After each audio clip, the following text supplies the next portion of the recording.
It was by far the standout of the sale. Obviously, there's quite a few good judges from Australia, a lot of the good trainers who were bidding on him, so there's a bit of competition there, but we're happy to come away with him. We think he's a Caulfield Cup prospect for next year. It's been a great experience out here, and the French have been very accommodating, so it's good to finally get one to bring home, and who knows, hopefully we can win some Group 1s with him.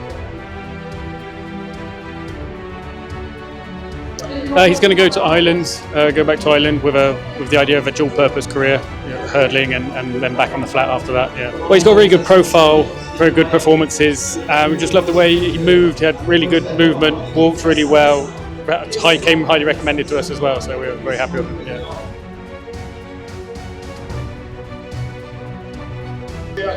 C'est un cheval, je pense qu'il va rester en France. Je l'ai acheté pour Madame Tisdale, qui a 2 chevaux chez David Cotin, et comme ça s'est très bien passé, on va voir ce qu'on va lui trouver comme programme, mais je pense que ce sera en hiver quand même en Angleterre.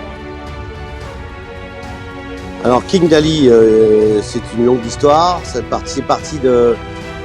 J'ai entraîné la mère, la grand-mère, pour Monsieur Guy par exemple. J'ai récupéré celle-ci, donc sa maman, de King Dali. On est allé à Galway.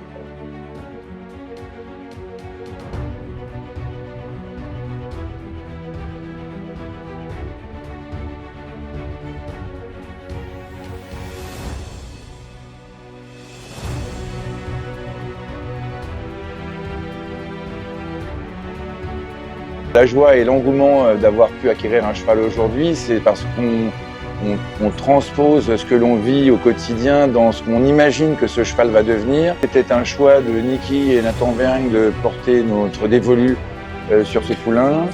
Et puis d'autant plus que c'est une association avec des gens merveilleux. Nous sommes une équipe en fait. Dominique Boeuf, juste derrière moi, est très présent autour de nous. Niki de Balanda comme manager aussi. Nathan qui est à côté de moi quotidiennement à travers le pré-entraînement qu'il fait. Et on va poursuivre encore cette aventure. Alors, garde de beurre, je ne peux pas dire pour qui, mais je peux dire pourquoi. Parce que pour moi, c'était la jument du catalogue.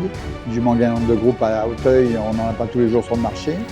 Qui sont belles en plus, correctes, bien saillies, jeunes juments, pas tout dans le pédigré, rien à reprocher. J'avais acheté Marsator de cette famille-là, qui vient de gagner un groupe 3 aussi en Angleterre. Famille vivante. Oui, vraiment très chouette.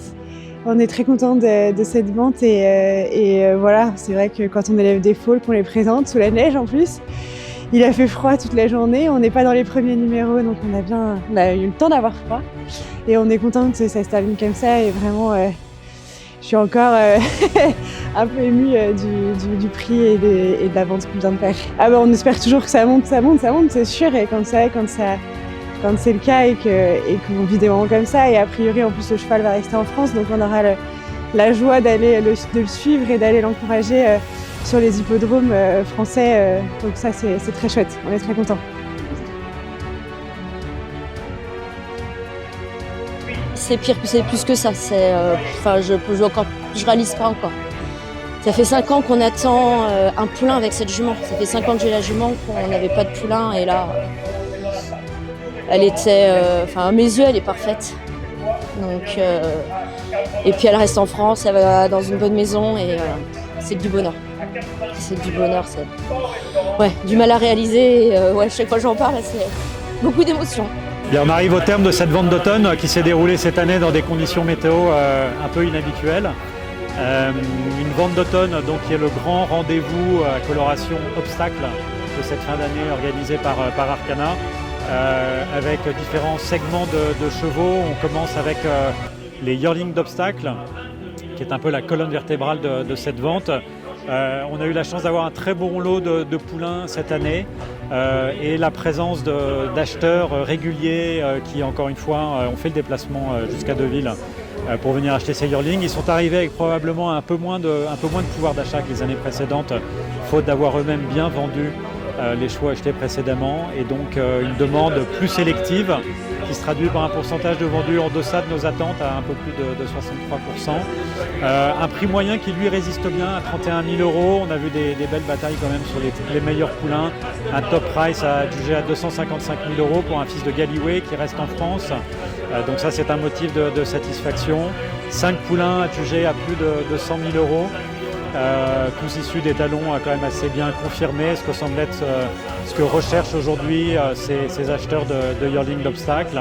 Cette vente d'automne proposait également des stores, donc des jeunes chevaux d'obstacles âgés de 2 ans. C'était la deuxième session après la vente d'été qui en passait un plus grand nombre. On a des vendeurs qui ont fait preuve de réalisme, je dirais, sur ce marché un petit peu plus prudent que celui qu'on a connu l'année dernière.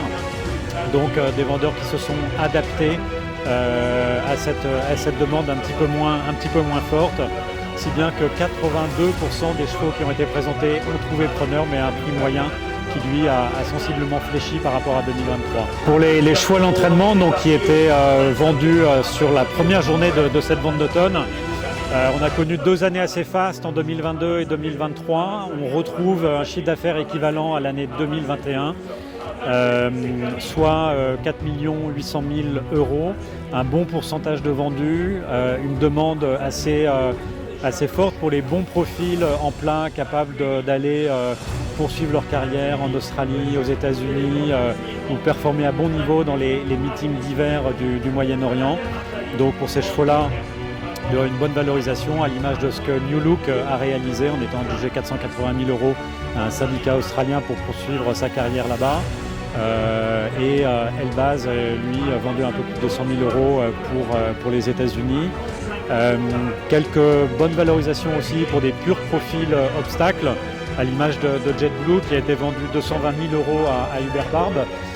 Pour la partie élevage de la vente d'automne, sur les foals tout d'abord, on a une vente qui s'inscrit, je dirais, dans la lignée de ce qu'on a connu sur les ventes de yearling ces 2 derniers jours, avec une forte sélectivité de la part des acheteurs. Les bons poulains qui cochent les bonnes cases se vendent et se valorisent plutôt bien. Donc on a un prix moyen qui résiste plutôt bien, mais avec un pourcentage de vendus qui lui fléchit un peu. Pour les juments, c'est en revanche un pourcentage de vendus relativement élevé. On est à mi-vente et 75% d'entre elles ont trouvé preneur, avec en revanche un prix moyen qui lui fléchit. Quelques belles batailles d'enchères sur les jeunes juments avec des bonnes performances en obstacle, bien saillies. C'est le cas de notre top price vendu 160 000 €, une gagnante du Bournosienne, pleine de gigmées. Donc voilà une jeune jument qui correspond bien à ce que recherchent les acheteurs dans cette vacation.